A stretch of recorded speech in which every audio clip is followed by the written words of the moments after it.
Hello दोस्तों, कैसे हैं आप सब लोग। जैसा कि आप स्क्रीन पर देख रहे हैं, बहुत समय से हमारी वीडियो नहीं डल रही थी, लेकिन अब डलेंगी। आपको उस चीज की टेंशन लेने की जरूरत नहीं है। हमारी कंटिन्यू वीडियो डले करेंगी, जिसमें आज हमारा चैप्टर स्टार्ट हो रहा है बैंक समाधान विवरण। बैंक समाधान व्यवहार है, बैंक समाधान विवरण, bank transaction and bank reconciliation statement.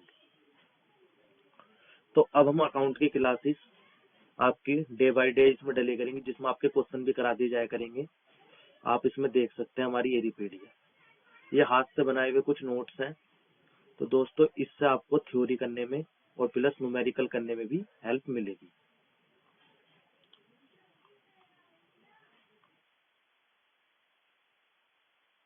ये आपके एमसीक्यू भी है इसके अंदर। तो हम आज इसकी स्टार्टिंग करते हैं। बैंक समाधान विवरण में बैंक समाधान विवरण,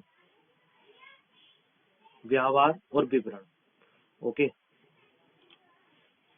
हम इसमें रेड पेन ले लेते हैं। ये बैंक समाधान विवरण जब तैयार किया जाता है जब रोकड़ बही की बाकी तथा पासबुक की बाकी समान ना हो। इन दोनों को मिलान से ही यह मेल खा जाते हैं। बैंक समाधान विवरण बनाना किसी व्यापारी के लिए बनाना आवश्यक नहीं है। जरूरी नहीं है कि किसी व्यापारी को आवश्यक हो, वो अपनी सुविधा के अनुसार इसे बनाता। उद्देश्य है वास्तविक बैंक बैलेंस का ज्ञान। जो वास्तविक बैंक बैलेंस है उसका ज्ञान होता है। रोकड़ बही या पासबुक की गलती का मेल, जो रोकड़ बही या पासबुक की गलती में मेल होता है। कुछ व्यापारी बैंक समाधान विवरण बनाने के बाद ही रोकड़ बही में लेखे करते हैं। ठीक है, तो यहाँ पर हमारे कर्मचारियों द्वारा छल कपट से बचाव।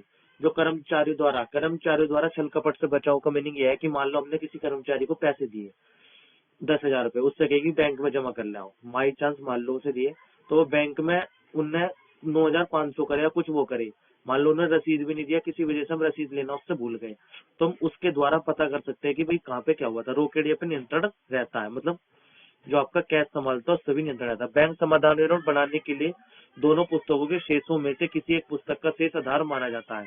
इसमें आपके 4 स्थिति होती है: रोकड़ बही का ऋणी शेष, रोकड़ बही का धनी शेष, मतलब रोकड़ बही का ऋणी और धनी, ऐसी पासबुक का धनी और ऋणी। इसमें आपको मैं एक चीज समझाना चाह रहा हूँ, जो मेन चीज है, ये वाली बात आपको बहुत इंपॉर्टेंट है। ये वाले पे ही आपके सारे क्वेश्चन चलने हैं, आपको हमेशा ध्यान रखना है। सबसे नंबर 1 बात आती है रोकड़ बही के लिए। ओके,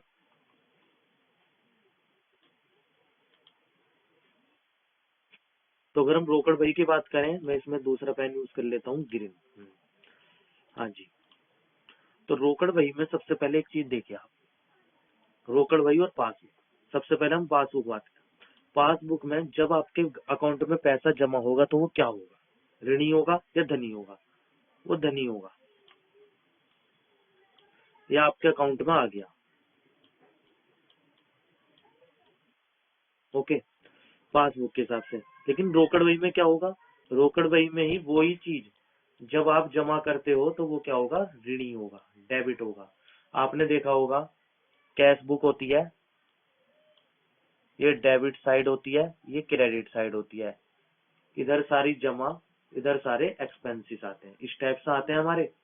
तो इसमें डेबिट और क्रेडिट, ये हमारा हो गया रोकड़ बही का पार्ट। एक होती है आपकी ऐसी पासबुक। पासबुक में हमारे जो है कॉलम बने होते हैं, यहाँ पर एक विड्रॉल का, एक डिपॉजिट का, एक टोटल अमाउंट का, ये आपका पार्टिकुलर वाला पार्ट होता है। तो इस टाइप की आपको चीजें मिलती हैं।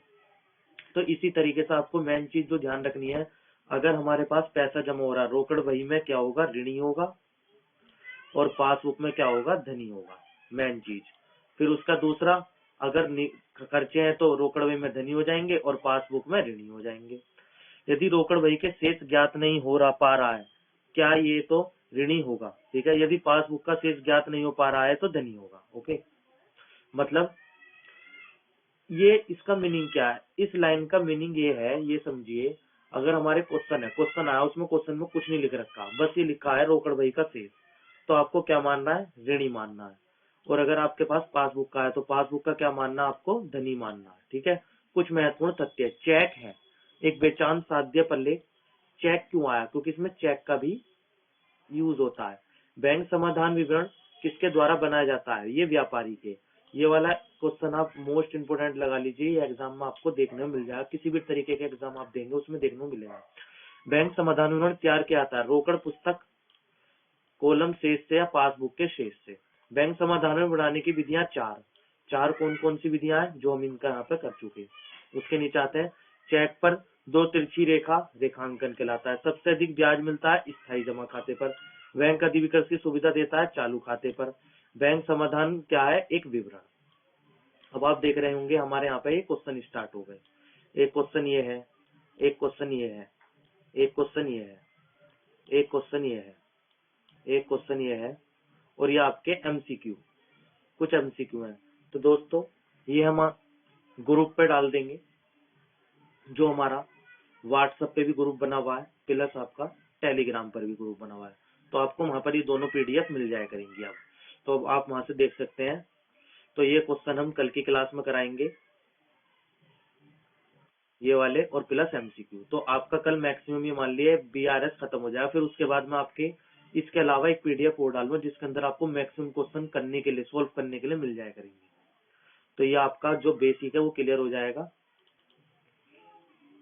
ओके दोस्तों, आज की क्लास हम यहीं पर ही समाप्त करते हैं।